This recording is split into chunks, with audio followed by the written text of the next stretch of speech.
It's Thursday, 11 o'clock. It's time for this week's watch drop.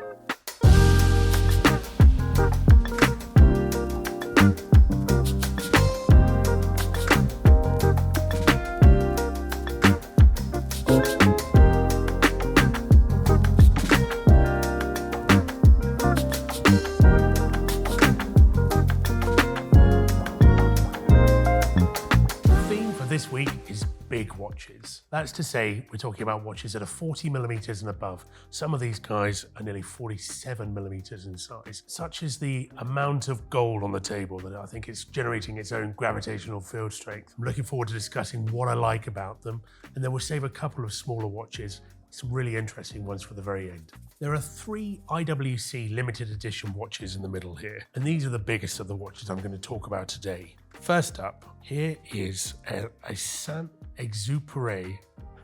It's a difficult one to say. Perpetual calendar. This is obviously a big pilot case format, an edition of 500 pieces. That limited edition run that they did focused on brown dials and blue dials. And particularly in this time of year when people are wearing sort of, more warm tones, that brown dial works extremely well, offset against the rose gold case. What I really like about this is it's that legibility that you do associate with a pilot's watch. I forgive it for being 46 millimeters in size because legibility is the number one thing that we should be looking at for this type of watch. Obviously, the complexity of the perpetual calendar is really interesting to see.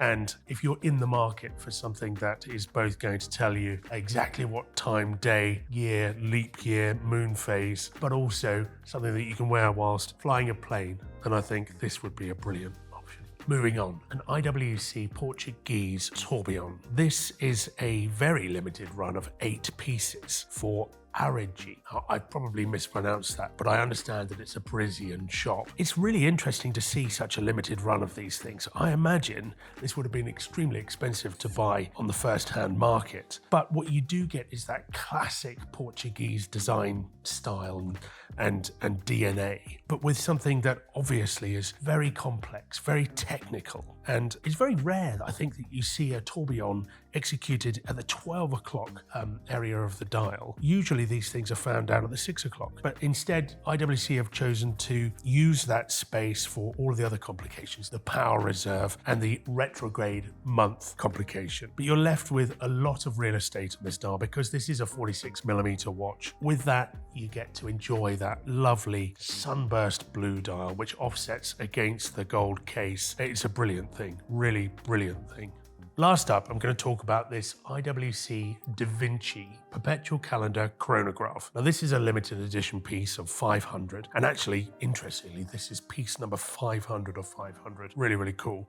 But the watch itself is a celebration of Kurt Klaus. And for those of you who don't know, I'd implore you to go and have a look at a recent video that was produced by our friend Justin Hast in celebration of the 90th birthday of Kurt Klaus. He was the architect back in the 80s of the Perpetual Calendar for IWC, a complication that's done extremely well for that brand. They've produced it in all sorts of different case formats, different materials, and that fundamentally that architecture was used for decades and decades for IWC, and it's lovely to see both a film and a watch celebrate such an important man, his life's work, and what that's done for the world of horology. When you pop this watch on wrist, you do really get a sense of its importance. I really appreciate this watch. It's not necessarily one that I would jump to myself. I like smaller watches, but if you're in the market for something that is substantial and important, I think you could go a lot further wrong than jumping into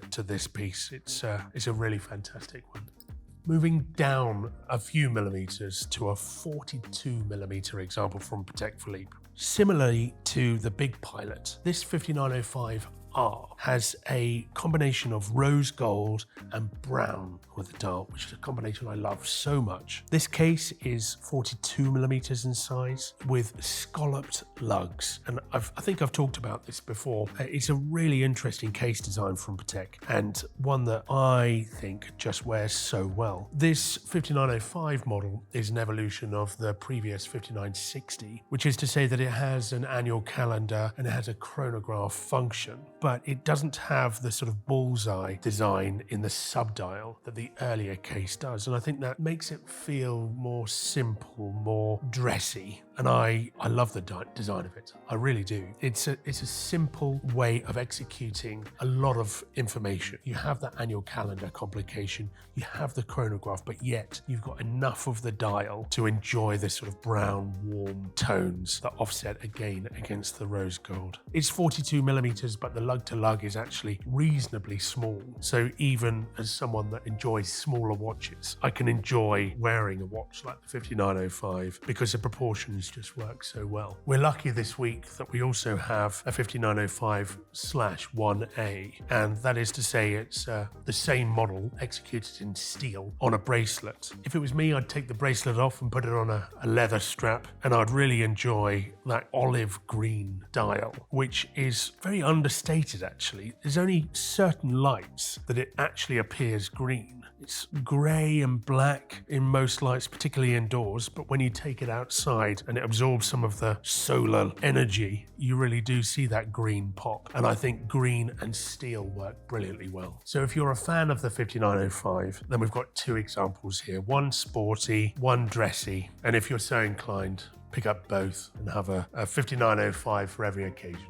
Moving on to another, and probably my favourite watch of the week. This is an FB Journe Chronomètre Souverain. Now, we've actually had a few FB Journes in Subdial over the last few weeks, and this is one that really stands out to me. There are a couple of reasons why. I love the combination of gold and ivory and blue in the hands. It's a classic combination that works brilliantly well. But this example is a very old one, a very early FB Journe, and there are a number of ways that you can distinguish this from the more modern, later versions of the watch. Firstly, the guilloche pattern on the dial is subtly different to the ones that are used more commonly nowadays. Secondly, it also has, and very interestingly, it has both Swiss and French hallmarks on it, which is something that's just, I guess, it's just quite quirky. I like it when watches like this have a story, and you can see that sort of growth in Francois's journey from France to Switzerland, from a small manufacturer to something that's so world renowned. On top of all of that, it just wears so well. It wears brilliantly on my wrist with this sort of shirt and jacket combination. I wish I could keep this one. It's got some real talking points, and I'm sure whoever owns it going forward will enjoy it a great deal. I wasn't going to talk about this one, but I must say a few words about this Omega Moonshine limited edition, a 50th anniversary. God, that's a lot of words. 50th anniversary of the Apollo 11 mission. So this is a watch executed in yellow moonshine gold with a burgundy bezel and onyx indices. But it is an homage, a remaster, using Audemars Piguet's language, of the watch that was given to the Apollo 11 astronauts on successful completion of their mission. All of that's very interesting, but really what I like about this watch is it's unabashedly in your face yellow gold. And I kind of adore it. It feels hefty. It's got a brilliant taper on the bracelet, which is something that Omega now have moved into a steel bracelet as well. I really, really like this thing, and I couldn't not say something about it. So that's it for the big watches, but there are a few really small but interesting watches that I want to talk about at the other end of the size spectrum, ones that you don't see every day. This is a Vacheron reference 7390. It's a square case shape, and despite its diminutive proportions, it actually has an automatic caliber in it, which is quite interesting. It's a white gold case construction, white gold buckle, but what really stands out is the lapis style, stone dial finish. The use of lapis is, I think, one of my favorite current trends. You see lots of micro brands now using it for exactly that reason. The color pops. It reflects light in a way that no other stone does. Sort of bluish, purplish hues. And these dials are very fragile. So when you get one from the 70s like this is, that is uncracked, unscratched, it's a really lovely thing to behold. I love this watch, and it actually presents great value at under £5,000. I think whoever buys this is going to really enjoy it. Next up, we have another stone dial execution from the masters of stone dials, Piaget. This is obviously a full yellow gold case and bracelet construction, almost jewellery-esque, and one that you don't really see very often. It's a real piece of craftsmanship, and what I love about the sort of ribbed design is that it flows so seamlessly through the tiger iron stone dial. Now, tiger iron, not to be confused with tiger eye, has red jasper, hematite, and tiger iron all fused together in one stone type that's found in Western Australia. Not that I've been sourcing up. But you very, very rarely see that stone dial used in watchmaking. You see lots of tiger eyes, you'll see lots of red jasper, you'll see lots of lapis, but tiger iron is very seldomly executed. When it's used in collaboration with a yellow gold case and bracelet, it just has a sort of symmetry, a sort of flow to it that works so well. When you look at this watch in hand, you see all the different layers, almost like a sort of fossilized wood. It's very, very difficult to describe, but it's effortlessly elegant. I think anyone who buys this will really enjoy all of the different unique characteristics of this specific piece of stone. It's a brilliant watch.